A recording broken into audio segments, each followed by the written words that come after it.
नमस्कार, मैं कार्तिक कुमार। आप देख रहे हैं प्राइम समाचार। इस वक्त हम मौजूद हैं दिल्ली के जंतर मंतर पर। देश के धरोहर कहे जाने वाले सैनिक, जी हाँ, मैं पूर्व सैनिक की बात कर रहा हूं, जो 117 दिनों से दिल्ली के जंतर मंतर पर धरने पर बैठे हुए हैं, लेकिन सरकार अभी कोई सुनवाई नहीं कर रही है। उनकी ओआरओपी, एमएसपी और डिसेबिलिटी पेंशन तमाम मांगों के साथ वो 117 दिनों से दिल्ली के जंतर मंतर की फुटपाथ पर धरने पर बैठे हुए हैं, लेकिन अभी तक कोई सुनवाई नहीं हुई है। तमाम उन्होंने ज्ञापन दिए थे, कई बार दफ़ा उन्होंने ज्ञापन दिए, लेकिन उन ज्ञापन का भी कोई रिप्लाई नहीं आया, कोई जवाब सरकार की तरफ से नहीं आया। इसी बीच कुछ पंजाब से आए हुए एक जत्था है जो कि पूर्व सैनिक हैं, वो भी उनसे बातचीत करते हैं। सर, क्या नाम है आपका? मेरा नाम सूबेदार Lakhwinder Singh, president United front of ex serviceman Patiala. Sir, 117 दिन बीत गए हैं, लेकिन सरकार सुनवाई नहीं कर रही है, क्या लगता है आपको? सरकार सो रही है। सरकार को जवानों की ज़्यादा फिक्र नहीं है और सरकार जो है हमारे साथ धक्का किया है, धोखा किया है। जिन लोगों ने हमें अपने साथ लगाया, हमारा नाम लिया और हमारा नाम लेके वो लोग मलाई खा गए। ये वही मोदी सरकार है जो सरहद पर जाकर होली दीपावली बनाते हैं, सैनिकों के बीच मिठाई खिलाते हैं और खाते हैं। आज वही सैनिक उनके क्षेत्र में आकर दिल्ली में 117 दिनों से धरने पर बैठे हैं, लेकिन कोई सुनवाई नहीं हो रही है।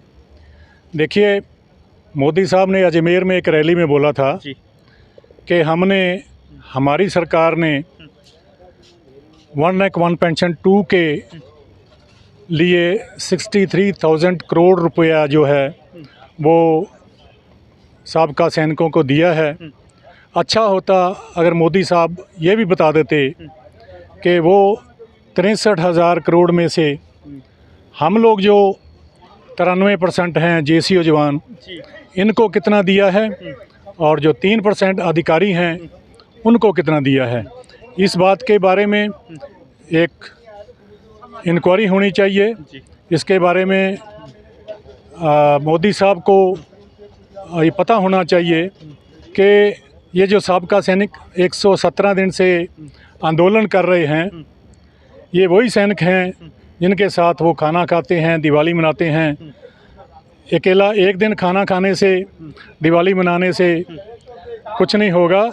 हमारे साथ जो धोखा हुआ है उसके बारे में जांच होनी चाहिए, इंक्वायरी होनी चाहिए कि वो 63,000 करोड़ जो वो बोल रहे हैं वो कहाँ गया, हमें तो मिला नहीं है।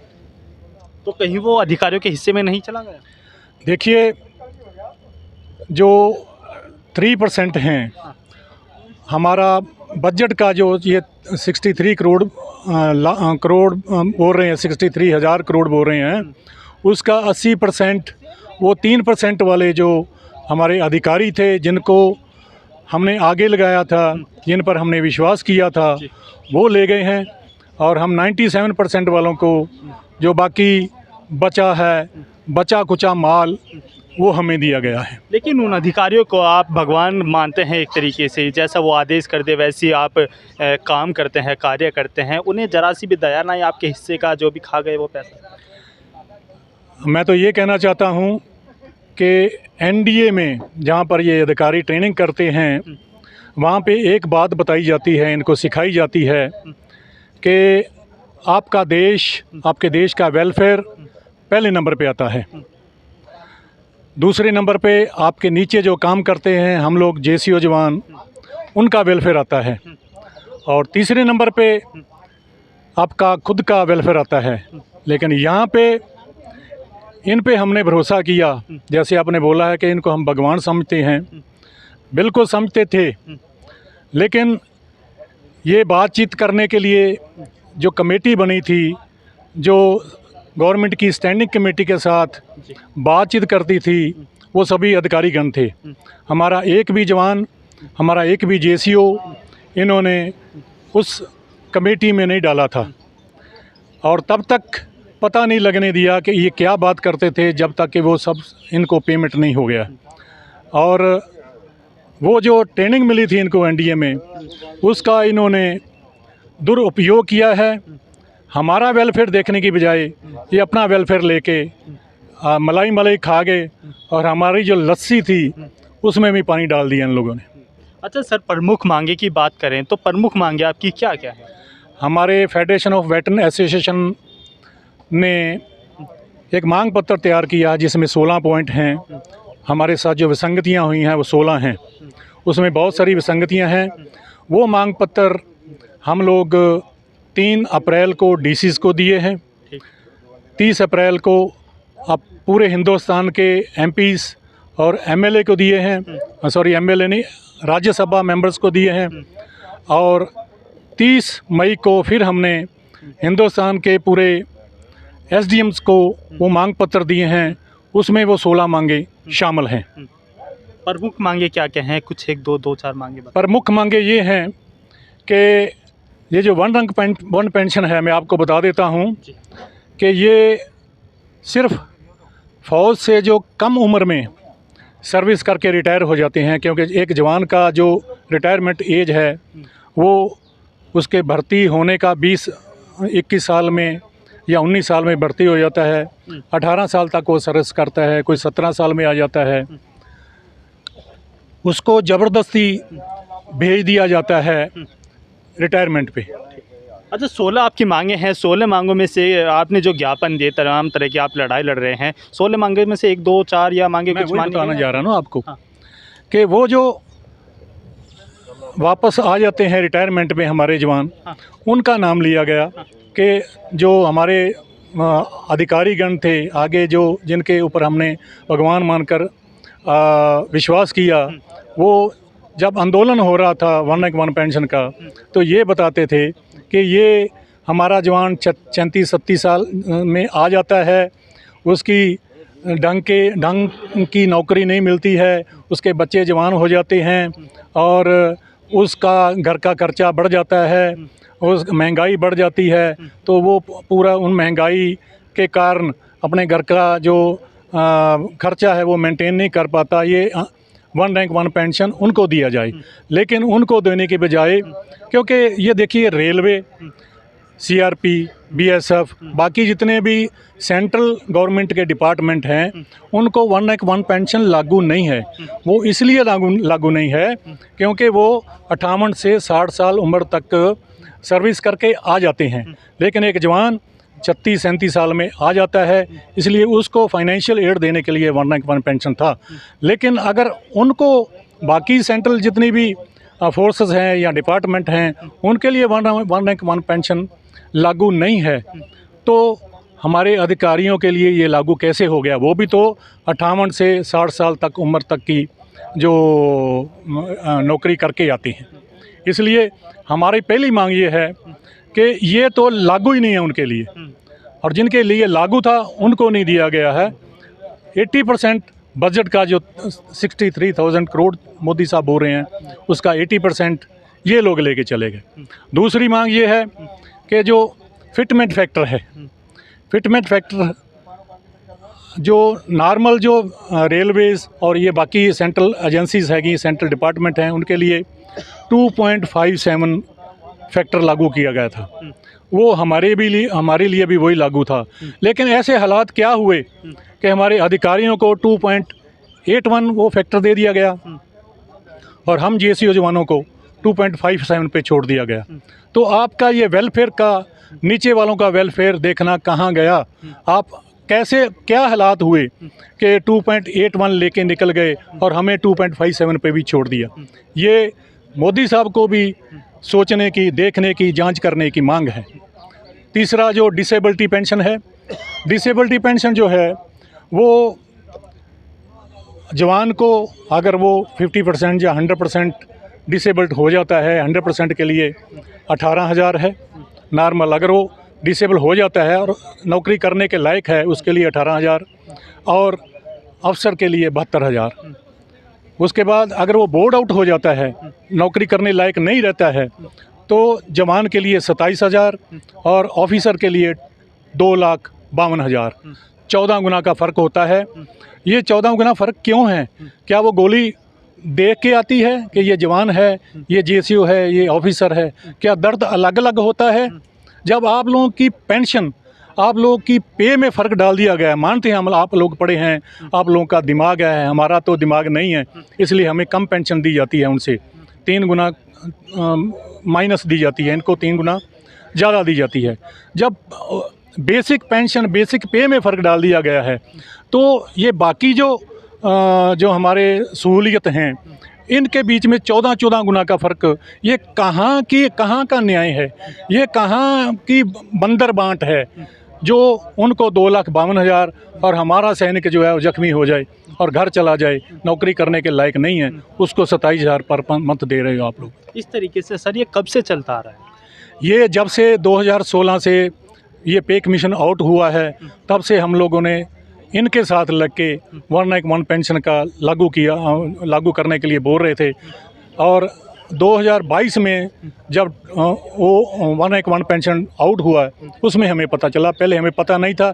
हमने पहले भी बताया है कि इनको आगे किया था हमने भगवान मान के कि ये हमारा भी फ़ायदा करेंगे, लेकिन हमें तो ये अपनी दी हुई ट्रेनिंग के ख़िलाफ़ खड्डे में गिरा गए, ठीक है, और आप निकल गए। अच्छा सर, आपकी तरफ से कोई डेलीगेशन गया है सरकार से बातचीत करने? हम तो यहाँ पे बैठे हैं इसलिए, 117 दिन हो गए हैं, इसलिए बैठे हैं कि आप सरकार को बता रहे हैं कि आप आइए, हमारी बातें सुनिए, मेमोरेंडम देने हैं। 3 दफ़ा हम लोग ने मेमोरेंडम इसलिए दिए हैं कि सरकार हमारे साथ बात करे, लेकिन सरकार है कि उसके कान पे जूं नहीं सरक रही। इसमें मेरे को एक शाद जी का एक शेर याद आता है कि ए समुंदर तेरी खामोशियाँ कुछ और कहती हैं, ए समुंदर तेरी खामोशियाँ कुछ और कहती हैं, साहल पे टूटी कश्तियाँ कुछ और कहती हैं, हमारी आंखों ने मंजर कुछ और देखा था, अखबार की सुर्खियाँ कुछ और कहती हैं। वो खामोश हैं, जिन लोगों ने हमारा नुकसान किया वो खामोश हैं। हम लोग टूटी कश्तियाँ किनारे पे खड़ी हैं, और आप लोगों जैसे जो बाइट्स लेने वाले हैं, जो यूट्यूबर्स हैं या जो भी मीडिया है, उसकी बातें और कह रही हैं, और इनके जो नेशनल चैनल हैं वो हमारे लिए खामोश होके बैठे हुए हैं। अच्छा सर, आप मेन स्ट्रीम मीडिया की बात कर रहे हैं, तो 117 दिन आपका समय बीत गया आंदोलन को चलते चलते सेंट्रल दिल्ली में, ठीक है, जहाँ पर थोड़ी सी भी हलचल हुई तो चर्चा हो जाती है सरकार के बीच और प्रशासन के बीच। 117 दिन बीत गए, लेकिन मेन स्ट्रीम मीडिया अभी तक आपको कवर नहीं कर रहा है, दिखा नहीं रहा है, क्या कारण है? बात वोट की आती है, जहाँ पे वोट ज़्यादा है और वहाँ पे नेशनल मीडिया जो है वो उसको कवर करता है, क्योंकि उसको ऊपर से आदेश मिलती है इनको कवर करो। नेशनल मीडिया एक तरफ से तरफदारी कर रहा है। नेशनल जो मीडिया होता है वो डेमोक्रेसी का चौथा स्तंभ होता है। उन 4 स्तंभों में मीडिया को अगर आप दबाव में ले आते हो, या मीडिया पक्षपात होकर अपनी बात बताता है, एक की बात बताता है, दूसरी की बात बताता नहीं है, तो उसको डेमोक्रेसी सही अर्थों में नहीं बोला जाता है। ये डेमोक्रेसी का कत्ल हो रहा है। जो मीडिया बात करनी चाहिए, हमारी बात करनी चाहिए, आम जनमानस की बात करनी चाहिए, संविधान के अनुसार हम बात कर रहे हैं, बिल्कुल पीसफुल तरीके से बात कर रहे हैं, हमारी बात भी आगे जानी चाहिए।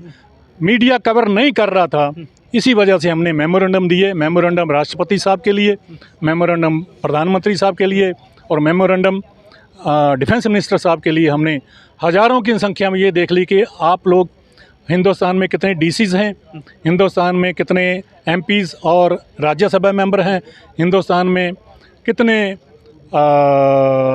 एसडीएम्स हैं। उनके थ्रू इन तीनों को हमारी मांगें गई हुई हैं, उनके दफ्तर में वो पलंदे बन के पड़े हुए हैं, लेकिन ये चुप बैठे हैं। अच्छा सर, उधर से कोई जवाब आया? कोई जवाब नहीं आया। हमें अभी तक कोई आके किसी ने पूछा नहीं है कि आप लोग क्यों बैठे हो। इसलिए ये सभी खामोश बैठे हैं, आंखें बंद की हुई हैं, कान इनके बंद हैं, मुंह इनका बंद है। ठीक, आगे बात करते हैं। क्या नाम है सर आपका? मेरा नाम कैप्टन सुरमुख सिंह। हाँ, कहाँ से आप आए हैं? पंजाब से? पटियाला से। पटियाला से आए हैं। 117 दिन का लगभग समय बीत गया है, आपको लगता है आपकी मांगे मानी जाएंगी? देखो, मांगे हम मनवाने के लिए ही बैठे हैं। हमने आगे लड़ाइयाँ लड़ी हैं, गोली से हम नहीं डरते। हमारे जो यहाँ पर हमारा धरना है, इसको हम यहाँ सही शांतिपूर्वक यहाँ पर निभा रहे हैं। हम गोली से, डंडों से नहीं लड़ते। जब तक ये हमारी मांगे पूरी नहीं होंगी, तब तक हम ऐसे ही यहाँ पर बैठेंगे। ऐसे आप बैठे रहेंगे, आंदोलन यूँ ही चलेगा? यूँ ही चलेगा। हाँ, लेकिन सरकार ध्यान क्यों नहीं दे रही है? आप एक आम नागरिक नहीं है, देश की धरोहर कहा जाता है आपको, पूर्व सैनिक है आप। देखो, ये जो है, जैसे कि अभी हमारे साहब ने बोला है कि मीडिया है, कोई पेपर में कोई हमारी बात जा ही नहीं रही, कोई पेपर में हमारी बात जा ही नहीं, कोई जो कि जैसे कि हमने पहले मेमोरेंडम दिए हैं उनके ऊपर भी कोई एक्शन नहीं हो रहा। पर एक जो मेमोरेंडम हमारा पटियाला से आया है उसकी बातचीत हमारी आगे गई है। अच्छा, क्यों सर एक बार ऐसा ना हो जाए पूर्व सैनिकों की तरफ से एक बड़ा आंदोलन कर कर सरकार को तो एक बार ताकत दिखाई जाए, क्या पता दबाव में आकर तब आपकी उसके लिए ऐसा है कि हमारी यहाँ पे पूरे इंडिया लेवल की फेडरेशन बनी है, उसका नाम है फेडरेशन ऑफ वेटरन एसोसिएशन। वो जो भी डिसीज़न लेगी हम उसके लिए तैयार बैठे हैं। आप लोगों ने भी यहाँ पे कवर किया होगा किसी तहसील में या किसी एमपी को, तो वहाँ पे दुनिया जो हमारे साबका सैनिक हैं वो भर भर के आ रहे हैं और वो हमें बोल रहे हैं कि हमें अपनी जो है वो संख्या बल हमें दिखाना चाहिए। तो हमारे लिए एक चेन ऑफ कमांड है, हम लोग फौजी हैं जो ऊपर से दिशा निर्देश मिलेंगे, हम लोग उसी अनुसार काम करेंगे। हमारी फेडरेशन ऑफ वेटरन एसोसिएशन इसके बारे में सोच रही है कि बड़ा आंदोलन करने के बारे में। संख्या बल दिखाने के लिए, एक बार ताकत दिखाने के लिए ज़रूरत है, बिल्कुल ज़रूरी है संख्या बल दिखाना, क्योंकि वोट की राजनीति है और हम लोग 28 लाख पूर्व सैनिक हैं और देख लो 28 लाख के अगर परिवार में 4 भी मेंबर हैं तो कितने हो जाते हैं। उसके बाद हमारे रिश्तेदार हैं और उनका भी जो इसमें हम लोग उनको बोलेंगे कि जो पार्टी जो राजनीतिक पार्टी हमारी ये आवाज़ उठाएगा, हमें हमारे साथ जो धोखा हुआ है उसके बारे में सोचेगा, इंक्वायरी करेगा और हमारी उसको हम वोट डालेंगे। दूसरी बात ये है कि हमारी मांग एक ही है, हम लोग अगर गलत हैं और या हम लोग जो जिनको बोल रहे हैं कि वो गलत हैं, उसके लिए 3 सुप्रीम कोर्ट के 3 जजों की एक पैनल बैठाया जाए जो ये सब चीज़ों का निर्णय करे। हम लोग अपनी बात करेंगे, जो लोग ये बोल रहे हैं कि इनको इनका मिल गया है, जैसे पीछे वीके सिंह साहब ने दी थी एक स्टेटमेंट कि इन जवानों को इनका हिस्सा मिल गया है, तो वो भी अपना पक्ष रखें, हम भी अपना पक्ष रखेंगे। जो वो 3 जज अगर वो बोल देते हैं कि आप लोग फालतू का शोर कर रही हूँ, आपको कुछ भी नहीं, आपका हक कोई नहीं है, तो हम चुप करके बैठ जाएंगे। जब वोट की बात आई तो अगर आपकी मांगें नहीं मानी जाती है तो मोदी सरकार को पूर्व सैनिक की तरफ से वोट की चोट करेगा? देखो, जब वोट अभी 2024 में जो वोटें डालनी हैं उसके बारे में अभी सब कुछ सोचा हुआ है। उस टाइम हम सोचेंगे किसको वोट डालें। जो जब तक हमारी मांगें नहीं पूरी हुई तो हमने वोट किस लिए डालना है। सरकार से क्या कहना चाहेंगे, क्या अपील करना चाहेंगे? सरकार से हम यही बेनती करते हैं कि जो भी हमारे साथ जो अन्याय हुआ है, जो हमारे साथ हमारी इस OROP में कमियां हैं, उनको देखा जाए, उसकी जो मीटिंग है बुलाकर उसको चेक किया जाए किस में जो कमियां पाई गई हैं। जो कि जैसे कि अभी हमारे को 2.57 दिया है और अधिकारियों को 2.81 दिया है। 0.24 का जो है फ़र्क है वो किस लिए है, इतना जो कुछ उन्होंने किया उसको चेक किया जाए। ठीक, इनका साफ कहना है कि आंदोलन यूं ही चलता रहेगा जब तक हमारी मांगें नहीं मानी जाएगी।